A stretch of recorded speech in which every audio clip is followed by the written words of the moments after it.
really excited to be doing Winter Sounds 2024. We first started Winter Sounds just coming out of COVID recovery, and the whole kind of ethos behind it was to encourage people out into the community at those quieter times of year when it's quite cold and dark.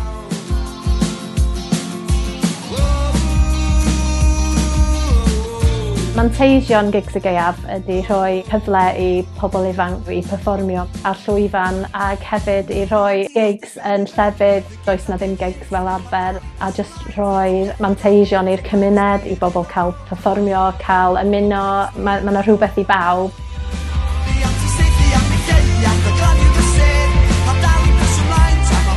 The events that we're running this year are all kind of community organised and basically put on events that people really want to see and are really enthusiastic about.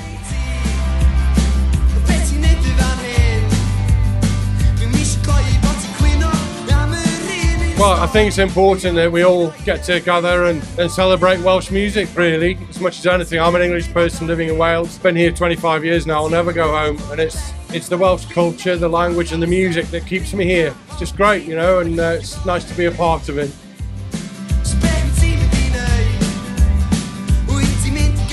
Winter Sounds is not just about putting on gigs and events, but it's also about kind of building capacity locally within the music industry, so offering workshops and opportunities for people to get involved in trying something new, putting on a different event, maybe taking a bit of a risk with something that they don't know whether it'll work or not, so that's a really important element.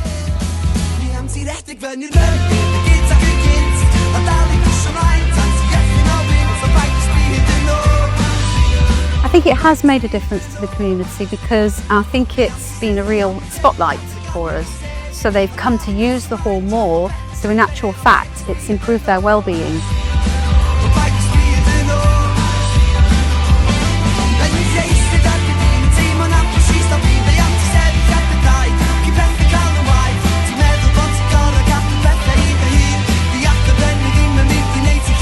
It's been an absolutely fantastic night here tonight. It's so great to see the place really full. I think it's fantastic and we should have more of this, definitely.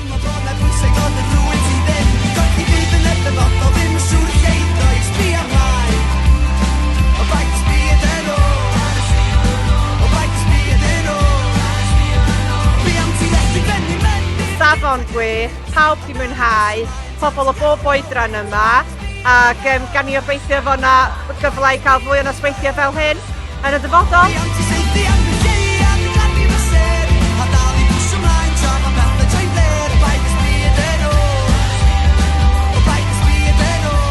I loved it, honest, we all did. Just music really dda o bobl lleol sy'n gallu gwneud music andros o dda I ddweud y gwir. Yeah.